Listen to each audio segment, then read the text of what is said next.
Los invito a continuar orando en preparación para este sermón.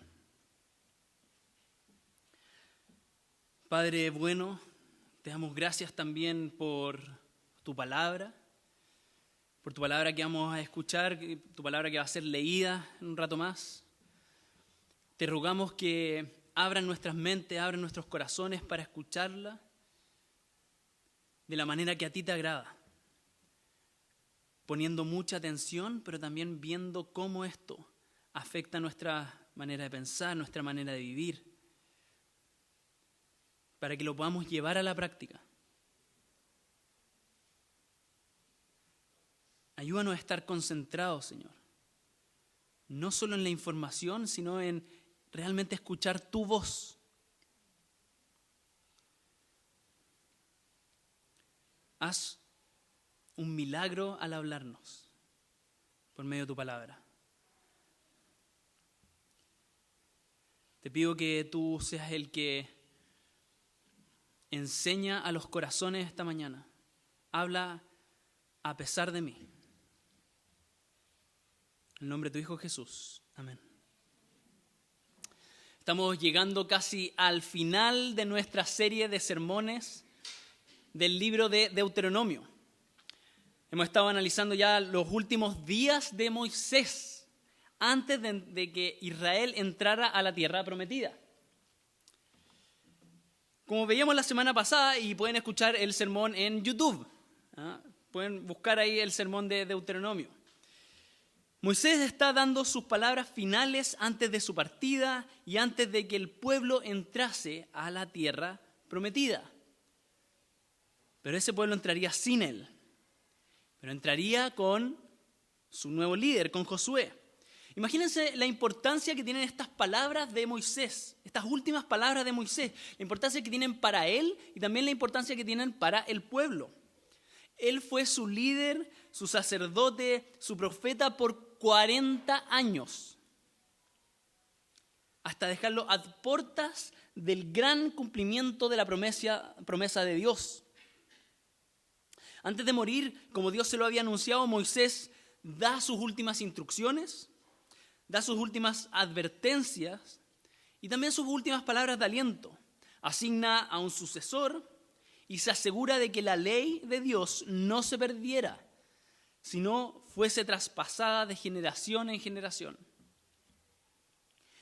Y además compone un cántico profético para que fuese cantado por generaciones.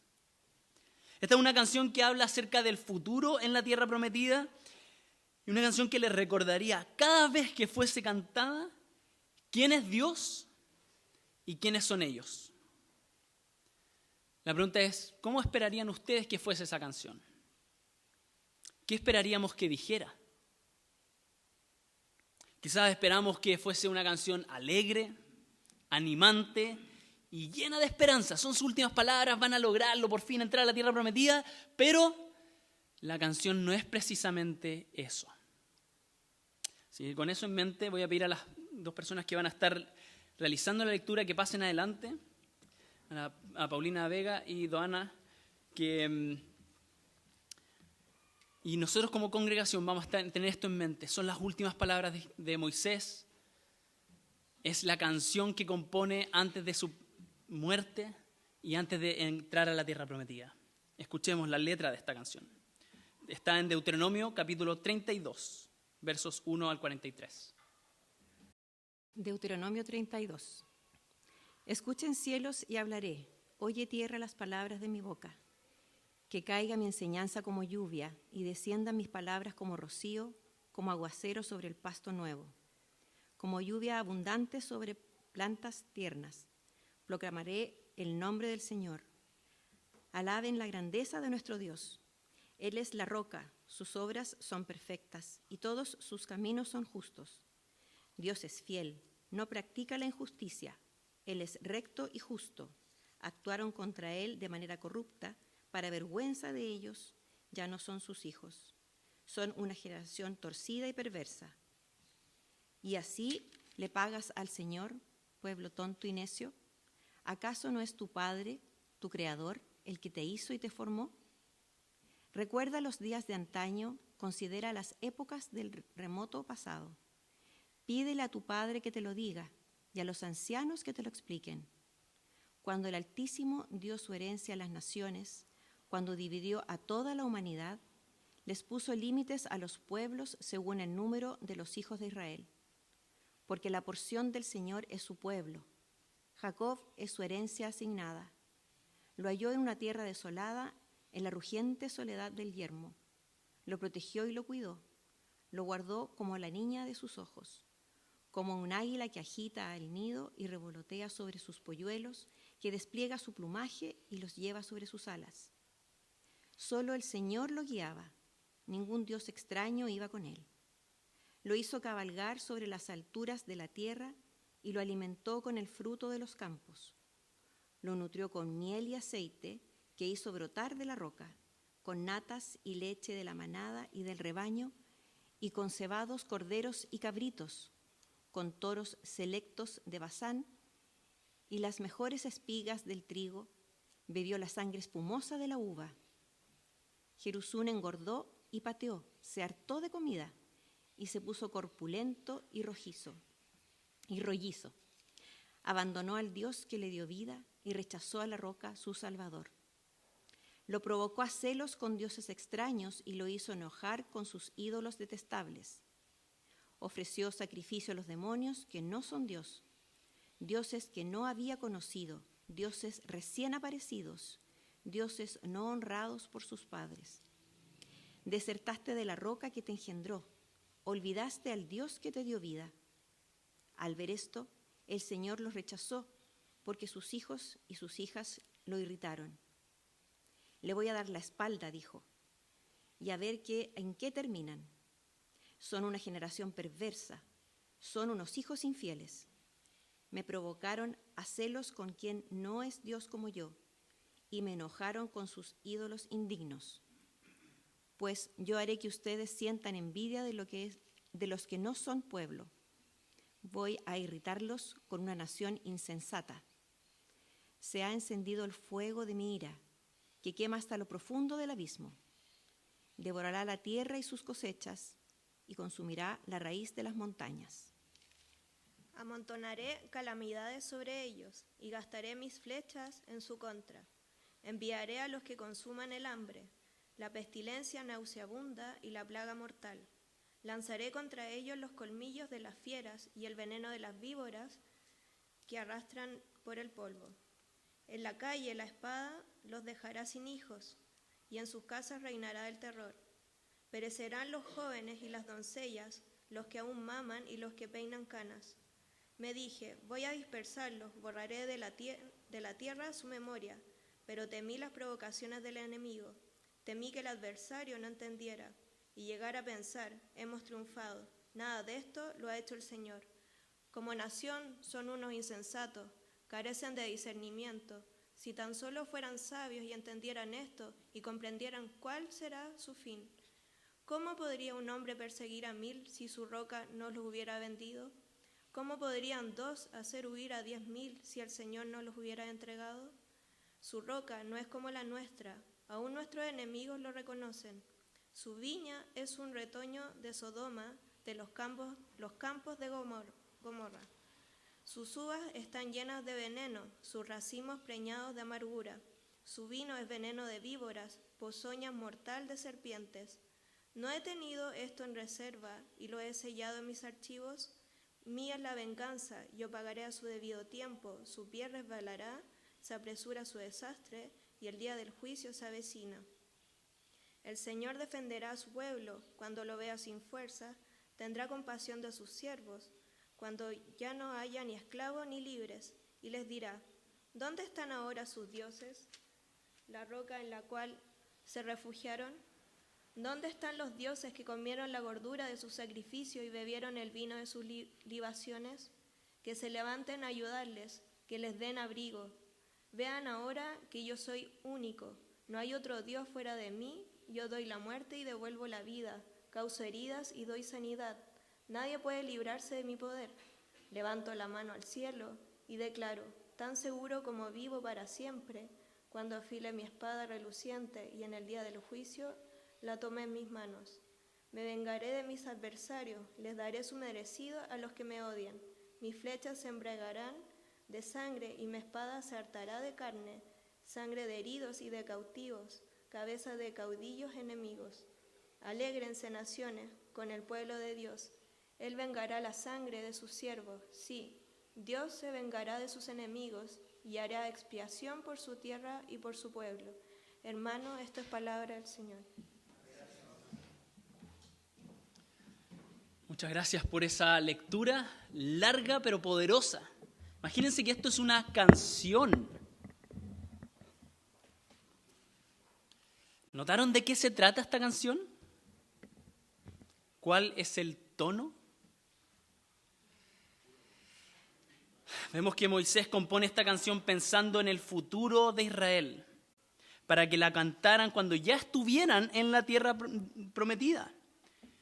Le está prediciendo cómo ellos se comportarían y cómo Dios los trataría. Por eso tiene estos tiempos verbales, esta parte me cuesta, está en pasado, como si las cosas ya hubiesen ocurrido. Entonces, en el futuro van a mirar atrás. Esta canción les va a ayudar a mirar atrás. Tiene un tono de lucha. Habla negativamente de la respuesta de Israel a la gracia de Dios. A primera vista, de alegre, animante y esperanzador tiene poco. Es más bien un cántico que sería, según el verso 19, un testigo contra Israel. Que cuando lo cantasen le recordaría vez tras vez que ese futuro inevitable de fracaso y deslealtad a Dios, le recordaría eso y también de la consecuente juicio de Dios que les esperaba. En términos generales, la canción habla de un testimonio del desprecio de Israel a la bondad de Dios, que provocó el juicio de Dios para salvación a través del juicio. Este testimonio de lo que sería el comportamiento de Israel en la tierra prometida invoca como testigos a los cielos y a la tierra. Imagínense los testigos que todo lo ven en un sentido. Y son los mismos testigos que fueron invocados en la renovación del pacto de Dios con su pueblo. Ese pacto que hablaba de bendición ante la obediencia y maldición por la desobediencia. Pero sobre todo este cántico testifica no solo de Israel y su comportamiento, sino acerca del Señor. Habla del Señor y de su bondad, de su obra salvadora. Miren los versos 3 y 4. Proclamaré el nombre del Señor. Alaben la grandeza de nuestro Dios. Así parte. Él es la roca. Sus obras son perfectas y todos sus caminos son justos. Dios es fiel. No practica la injusticia. Él es recto y justo.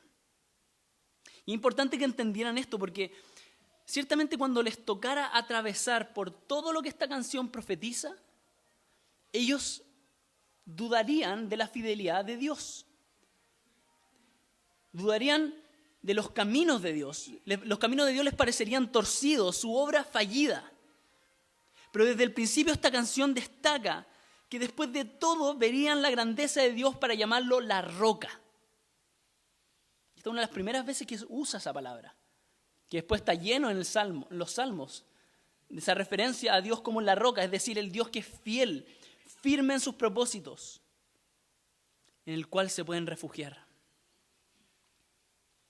Luego esta canción comienza a hablar, verso 5, del comportamiento corrompido de Israel. Que aún habiendo sido llamados hijos de Dios, no se comportarían como tal. Desperdiciarían toda la bondad que Dios mostraría hacia ellos. Versos 6 y 7. Él es su creador y los formó como pueblo, los cuidó por generaciones. Verso 8. Los llevó a la tierra prometida y dio y daría a cada tribu una porción del terreno que él despojaría de sus enemigos. Vio cada detalle de eso. Versos 9 al 14.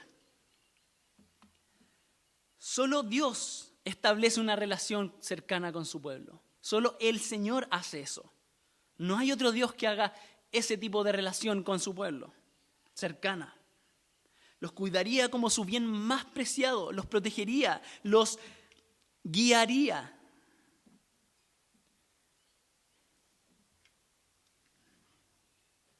Y proveería de abundantes y deliciosos alimentos. Entran en la tierra prometida donde todo eso abunda. Es lo mejor que pueden recibir. Pero ante toda esa bondad de Dios, ellos darían por sentado esos regalos. Abusarían de la gracia y se les subirían los humos a la cabeza. Por eso vemos en el verso 15, Jesurún, como si estuviera diciendo: oh tú Israel, pueblo tan santo, tan justo, tan íntegro, te has engolosinado con lo que Dios te dio y has olvidado que Él te dio todo. Lo has abandonado y menospreciado y has abandonado a tu refugio. Has abandonado a la roca de tu salvación y te fuiste con otros supuestos dioses. Oh Jesurún. Por eso vendría el juicio de Dios.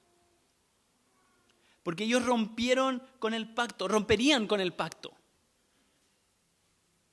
Y escogerían la desobediencia que trae la maldición. Por eso en el verso 19 dice: al ver esto, el Señor los rechazó, porque sus hijos y sus hijas lo irritaron. Les voy a dar la espalda, dijo, a ver en qué terminan. Son una generación perversa, son unos hijos infieles. Ellos abandonarían al único Dios verdadero y acudirían a dioses falsos. Le rendirían homenajes y sacrificios a demonios. Romperían o quebrarían las advertencias de no mezclarse con los otros pueblos, de no tomar a sus dioses y sus costumbres. Se les olvidó toda la ley. Por eso Dios los juzgaría a través de esos mismos otros pueblos. Ocuparía esos dioses con los cuales ellos empezaron a admirar y esos dioses que ellos empezaron a adorar, ocuparía a esos pueblos para juzgarlos, para someterlos.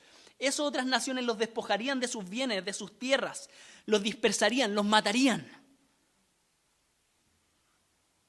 Miren que esto no es un juego para el Señor. Estamos hablando de un Dios muy severo. Versos 22 al 25. Se ha encendido el fuego de mi ira, dice el Señor, que quema hasta lo profundo del abismo. Devorará la tierra y sus cosechas y consumirá la raíz de las montañas. Amontonaré calamidades sobre ellos y gastaré mis flechas en su contra, en contra de Israel.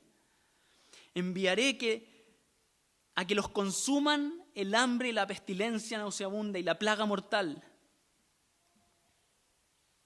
Esas mismas plagas de Egipto. Lanzaré contra ellos los colmillos de las fieras, esas otras naciones, y el veneno de las víboras que se arrastran por el polvo. En la calle, la espada los dejará sin hijos, y en sus casas reinará el terror.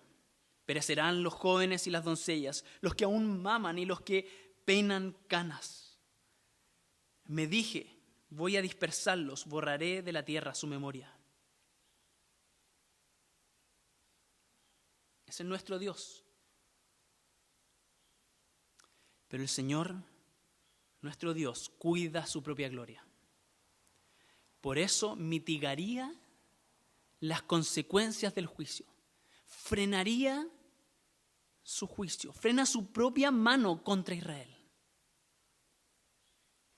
Los otros pueblos los dominarían y aplastarían solo porque Dios lo permitiría.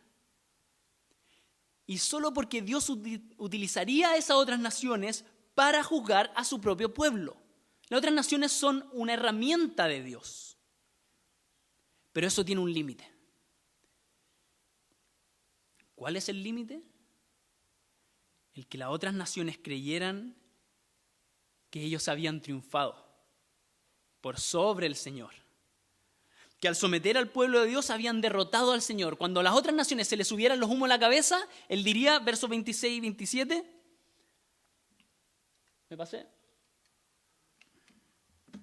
Voy a dispersarlos, borraré de la tierra su memoria. Eso es lo que le estaba diciendo a Israel. Pero temí las provocaciones del enemigo.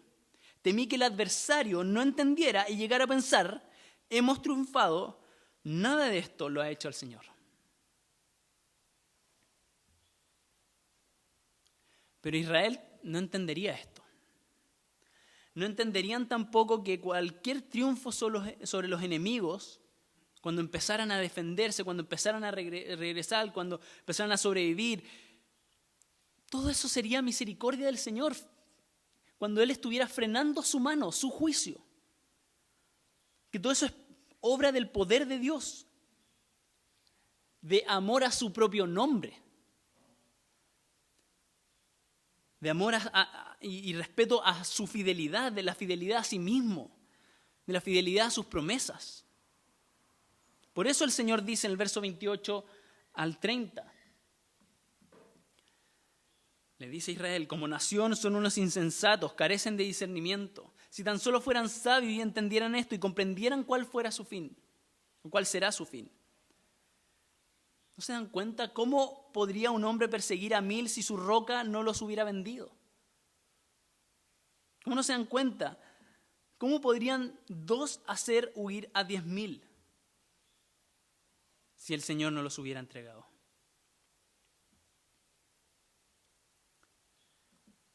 El pecado de Israel que lo llevaría al juicio de Dios, ese juicio de Dios manifestado a través de las otras naciones, sería usado por Dios para corregir a su pueblo una vez más. El Señor usa a las otras naciones perversas y sus planes perversos para corregir a los que Él ama, para corregir a su pueblo y para llevarlo a la salvación, esa salvación que es por pura gracia. Claramente ellos no han hecho nunca algo para merecer esa salvación. Es un regalo de Dios, inmerecido. El Señor juzgaría a su pueblo hasta que ya no pudieran más, hasta que ya no tuvieran fuerzas, hasta que se dieran cuenta que nunca tuvieron fuerzas por sí mismos. Y que esos supuestos dioses paganos que le ofrecieron prosperidad, fallaron. Purificación. El Señor los castigaría, pero no hasta su completa destrucción. Y no dejaría sin responsabilidad a las otras naciones que atentaron contra su pueblo. Miren los versos 35 al 38. Mía es la venganza, dice el Señor. Yo pagaré a su debido tiempo, su pie resbalará. Se apresura su desastre y el día del juicio se avecina. El Señor defenderá a su pueblo cuando lo vea sin fuerzas. Tendrá compasión de sus siervos, cuando ya no haya ni esclavos ni libres. Y les dirá, ¿dónde están ahora sus dioses? ¿Dónde está la roca en la cual se refugiaron? ¿Dónde están los dioses que comieron la gordura de sus sacrificios y bebieron el vino de sus libaciones? Que se levanten a ayudarlos,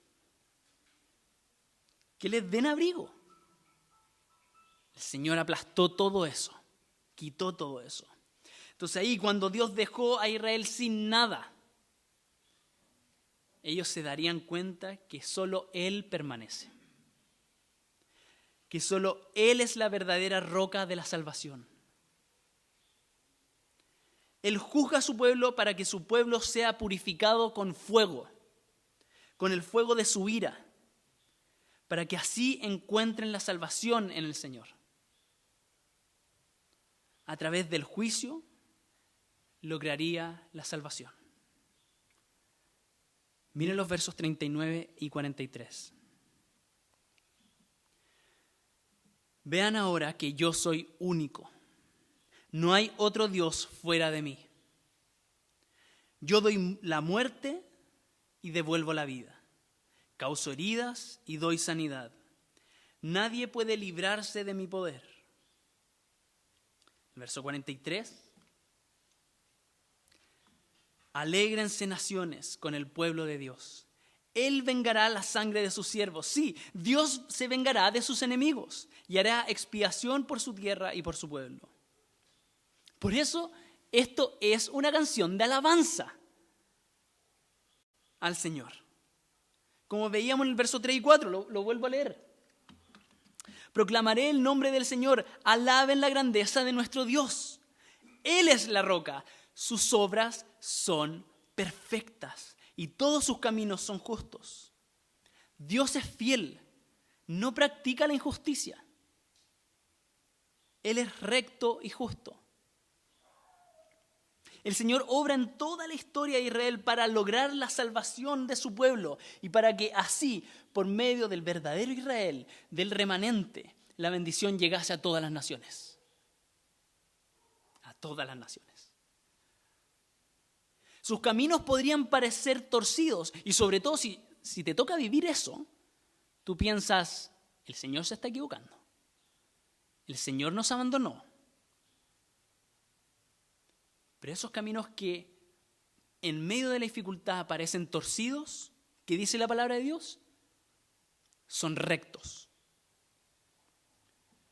Cuando podríamos pensar que Dios abandonó a su pueblo, Él es la roca que permanece fiel a sí mismo, fiel a sus promesas y fiel a su verdadero pueblo.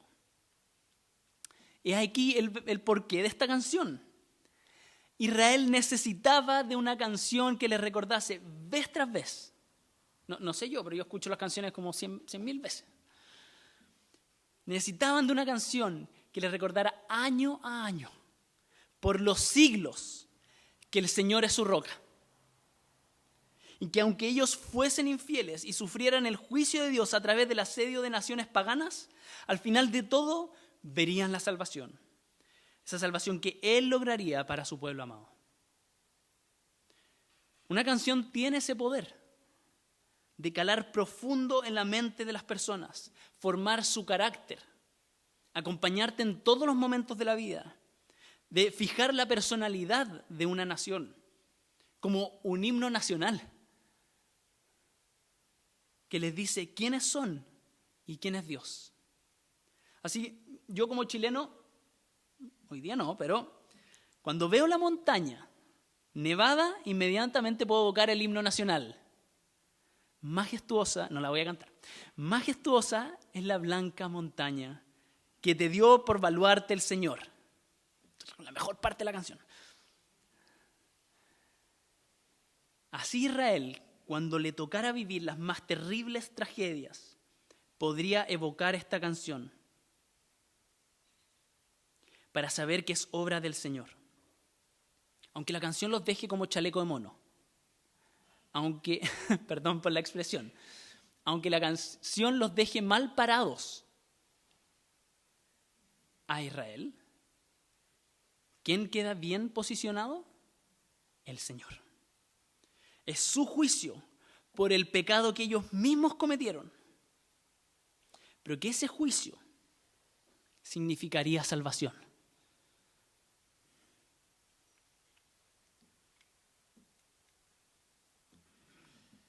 Ahora nosotros podemos identificar este patrón de salvación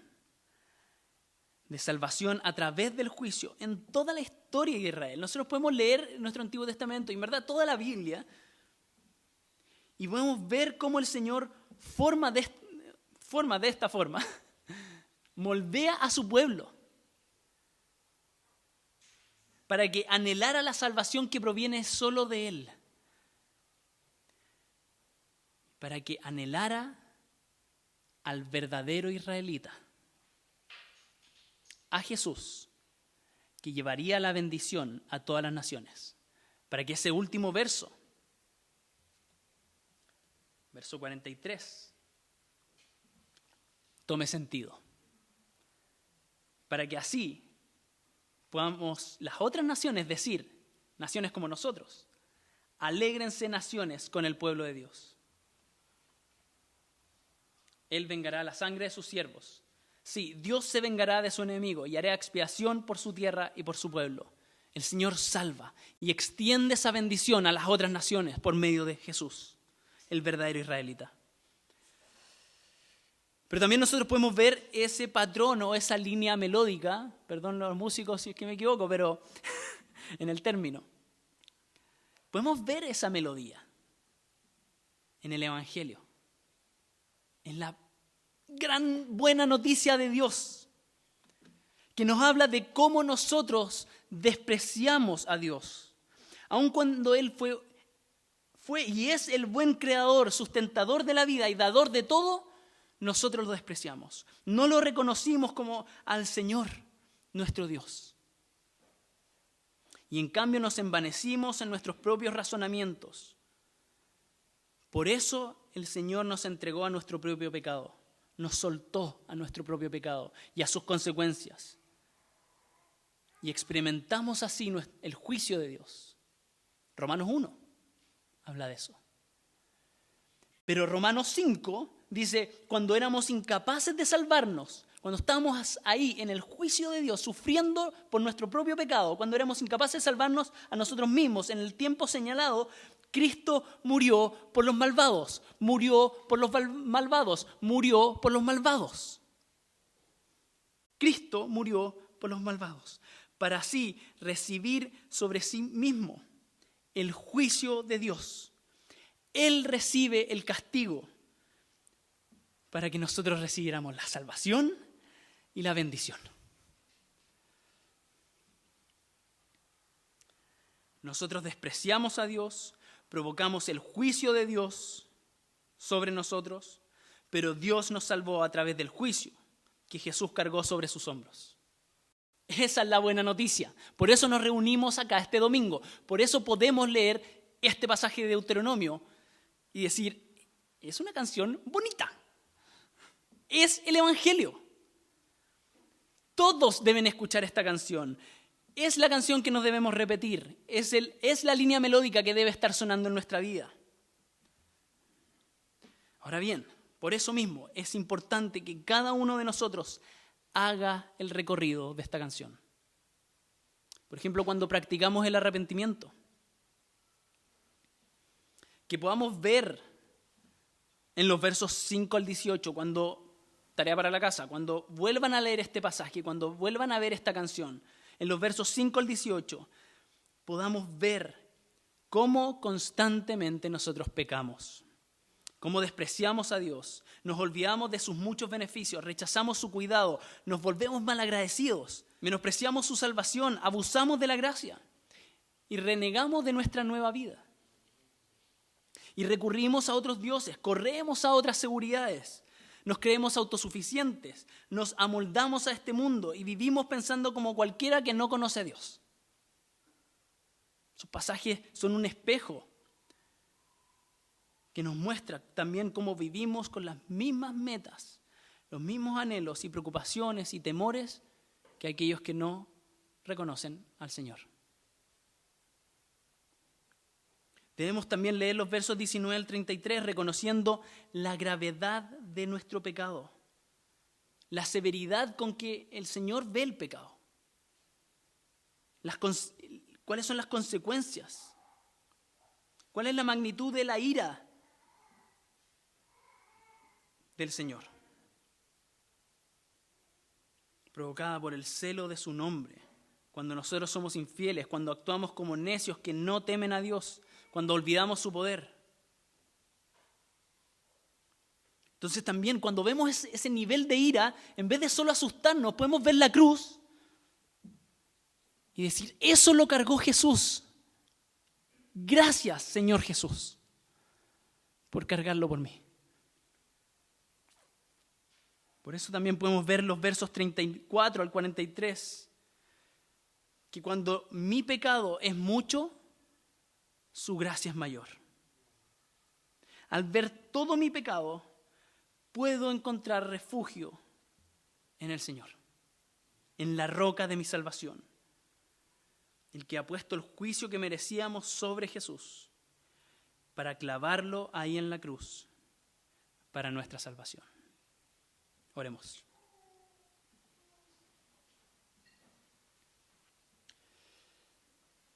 Gracias, Señor, por este pasaje, por esta canción que nos sirve como espejo para ver nuestro pecado, nuestro mal comportamiento y cuán merecedores somos del juicio, de tu juicio. Pero gracias por mostrarnos en este pasaje, darnos luces, pero también, como vemos en el resto de la Biblia, que hay salvación en tu nombre, que tú provees la salida, que cuando ya no nos queda nada podemos recurrir a ti. Señor, te pido que este pasaje no quede en este domingo nomás, sino que sea la melodía que suena en nuestras vidas, que nos acompaña en cada momento de la vida, para que te podamos ver a ti solamente como la roca de nuestra salvación. Obra de esa forma, Señor, en nuestros corazones. Y gracias por Jesús. Amén.